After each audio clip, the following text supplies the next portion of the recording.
If you blinked this week, you missed it. Silver didn't just move, it detonated through a psychological ceiling that's been mocking people for decades. And here's the part that should make you sit up straight. Triple-digit silver is not the headline. It's the smoke alarm. The real story is what started changing underneath the surface while most people were distracted by stock tickers and election noise.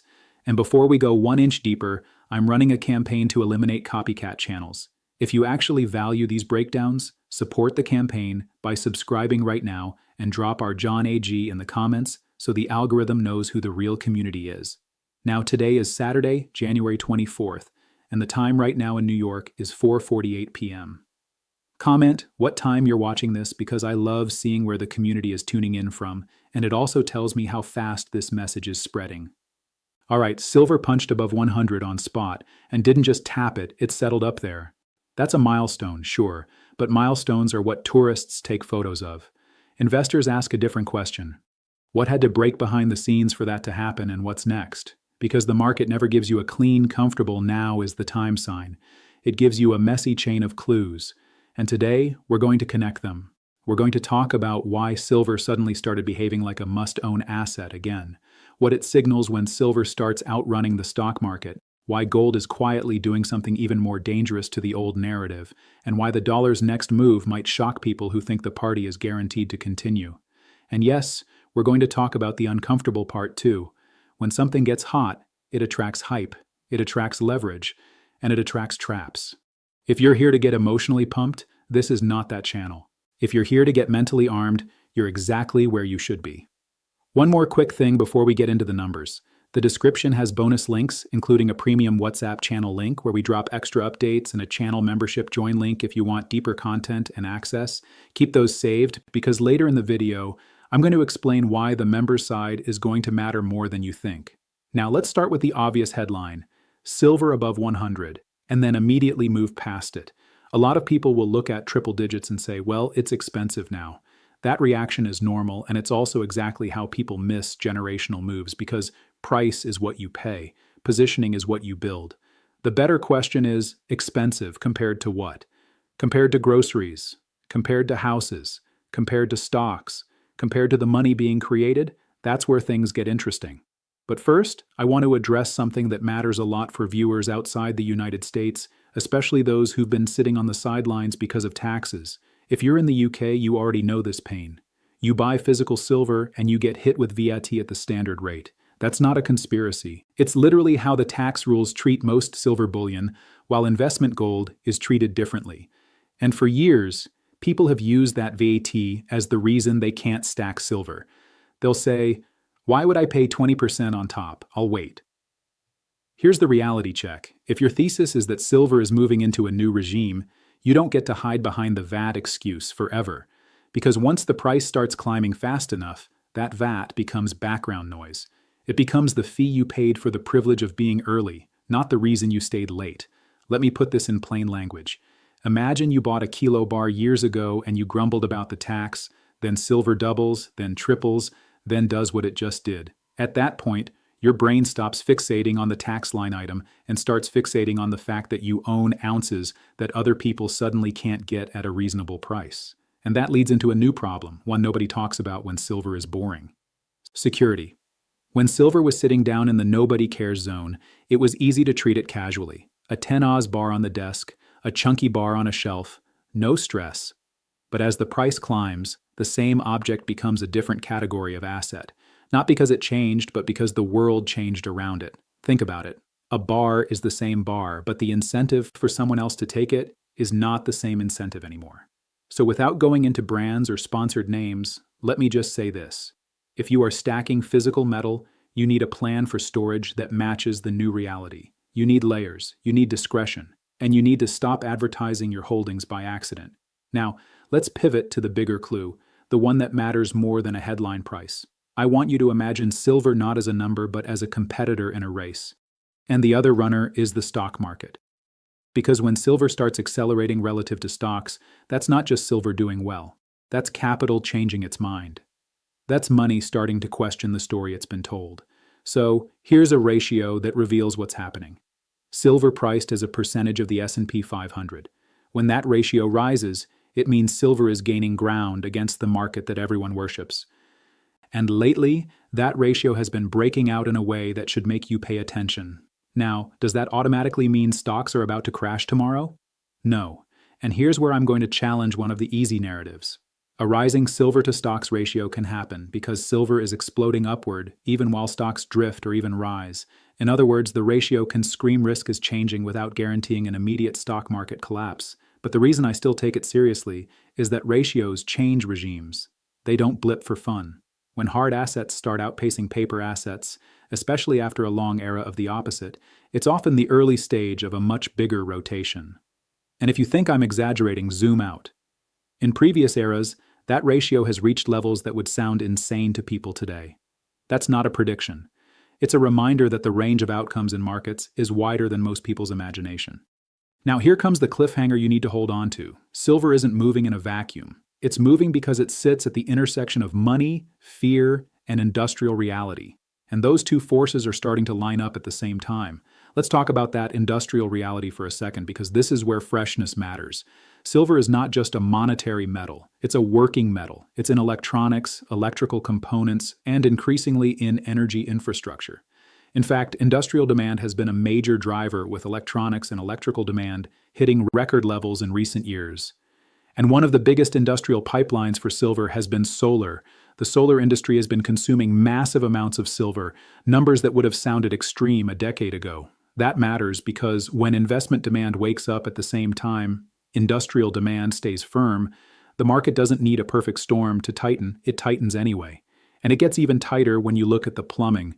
Annual silver demand is hovered near 1 billion ounces, with total demand around 1.16 billion ounces, and industrial demand setting new highs as discretionary buying cools.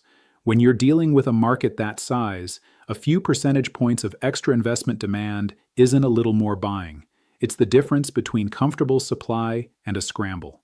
Also, supply is not as flexible as people assume. A meaningful chunk of annual supply comes from recycling, and that stream doesn't magically double just because the price is exciting. There are bottlenecks: collection, refining, and the time lag between I should sell and metal actually shows up as bars again. And when the market has been in deficit for multiple years, those bottlenecks matter more than the headline price.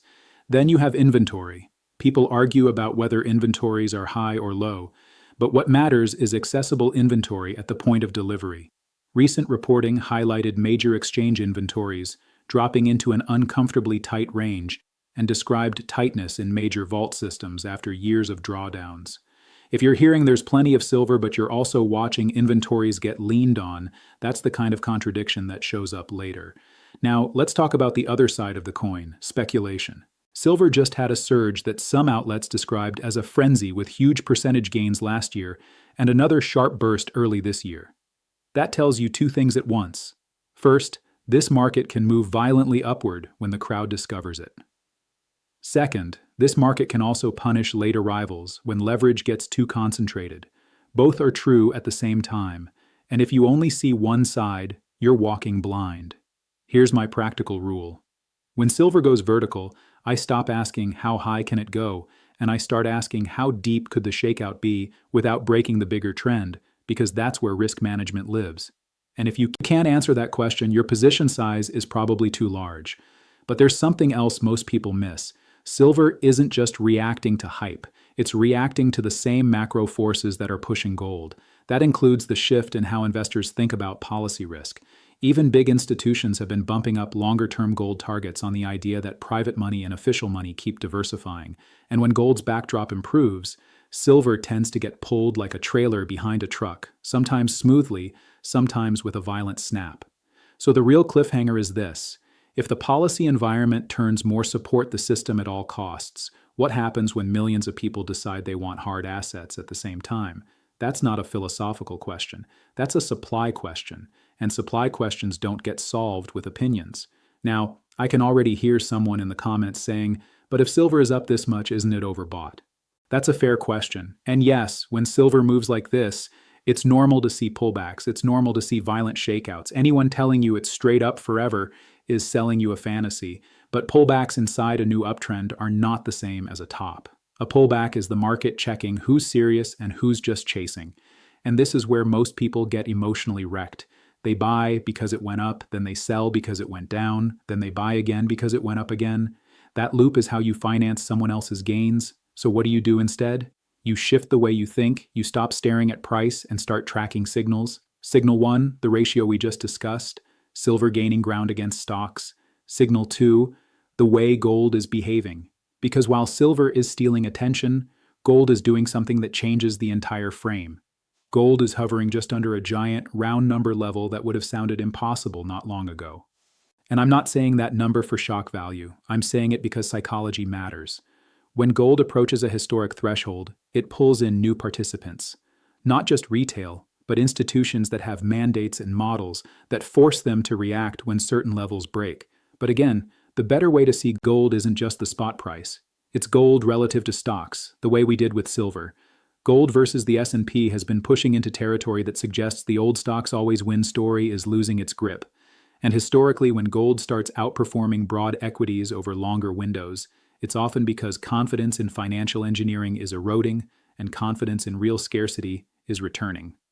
Now, here's another cliffhanger. Gold doesn't need the dollar to collapse to rise. That confuses people. They think gold only goes up when the dollar goes down. Reality is more subtle. Over long stretches, gold can rise even as the dollar index stays firm because the dollar can be strong compared to other weakening currencies while still losing purchasing power against real assets. So yes, a falling dollar can accelerate metals, but the deeper driver is trust. Trust in policy, trust in debt, trust in the future purchasing power of a unit. And that brings us to the dollar itself. The dollar index has been flirting with a key breakdown zone. And when the dollar gets weak, it acts like lighter fluid on anything priced in dollars, especially commodities. But I want to be careful here. Even if the dollar doesn't collapse, the next policy choices can still push hard assets higher. Why? Debt math. Let's talk about something that rarely gets discussed in casual market commentary. Interest expense. When a government runs huge debt loads, even small changes in rates change the cash flow reality. And recently, interest costs have been setting uncomfortable records. Now, I'm not saying that to scare you. I'm saying it because it limits options.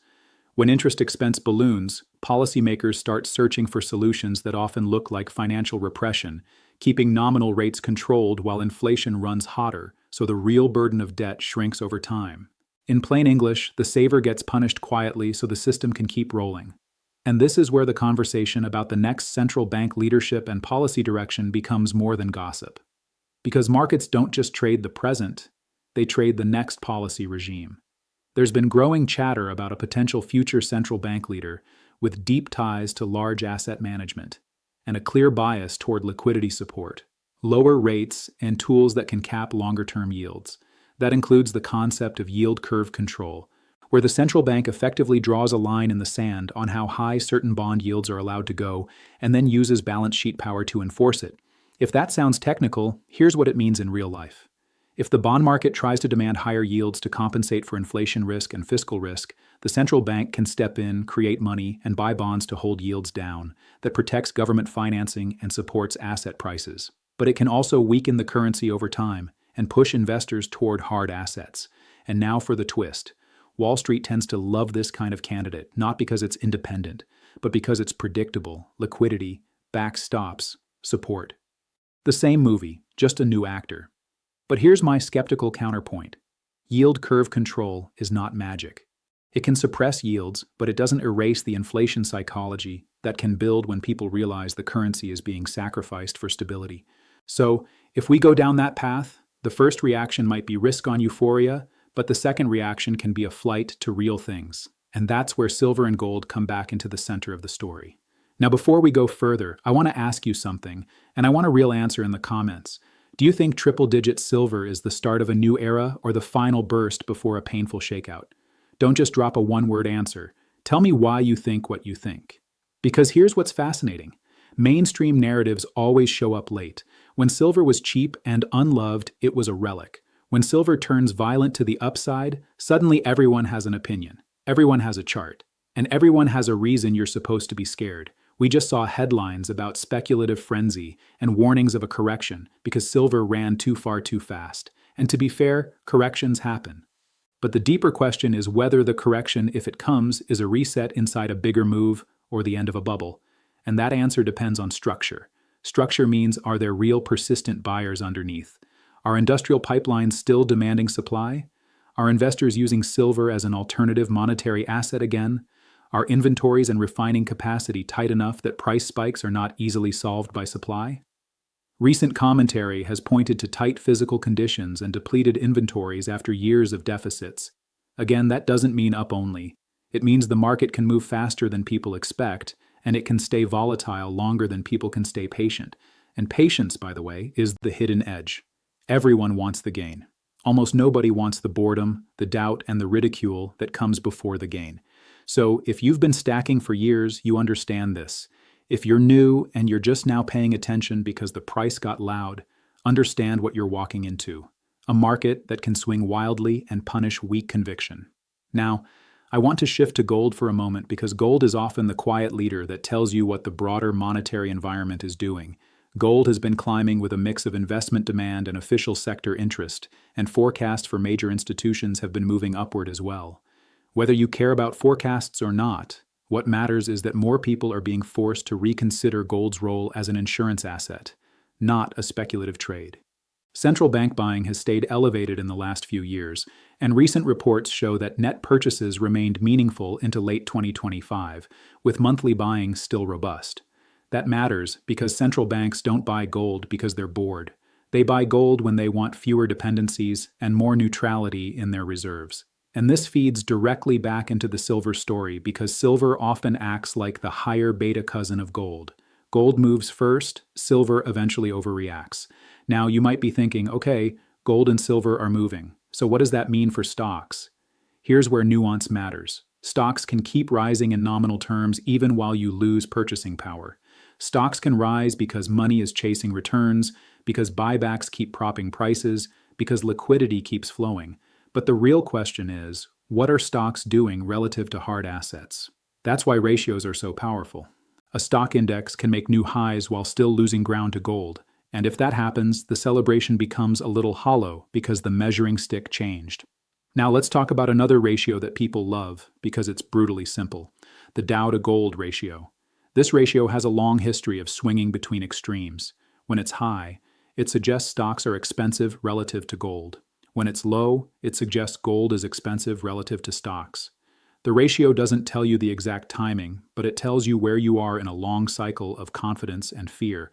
And recently, that ratio has been slipping in a way that suggests the pendulum is swinging back toward hard assets.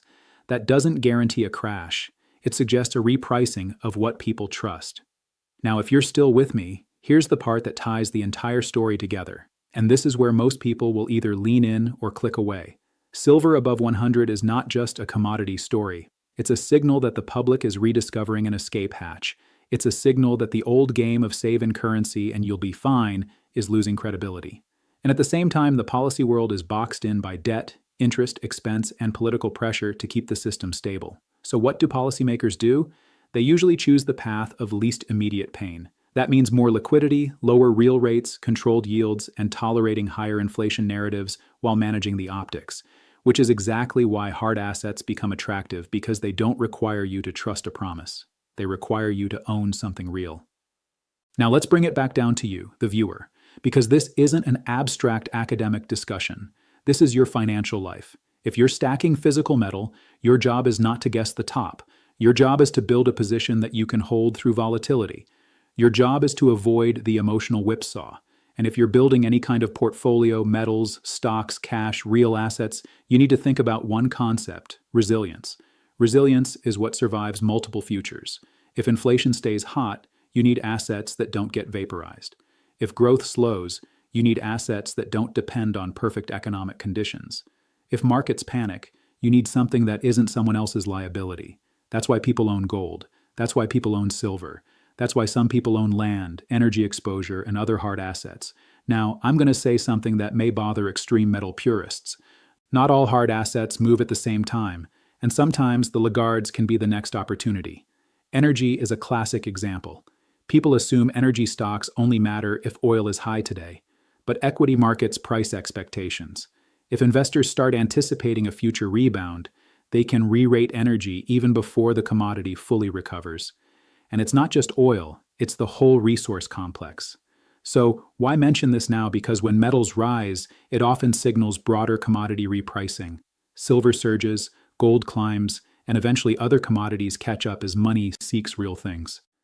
But I also want to be honest, you can be early. Markets can stay irrational and they can stay slow and they can keep frustrating you, which is why strategy matters more than bravado. This is also where our members-only videos come in. And I want to mention this once clearly without turning this into a sales pitch. We offer members-only videos produced by a separate team that goes deeper with more research, more charts, and more context. And those videos are only for premium members. If you want that level of detail without cluttering the main channel, the membership link is in the description alongside the premium WhatsApp channel link. Now, back to the main thread. We've talked about ratios, we've talked about demand, we've talked about policy pressure. So what are the next clues to watch? First, watch how silver behaves around this new psychological zone.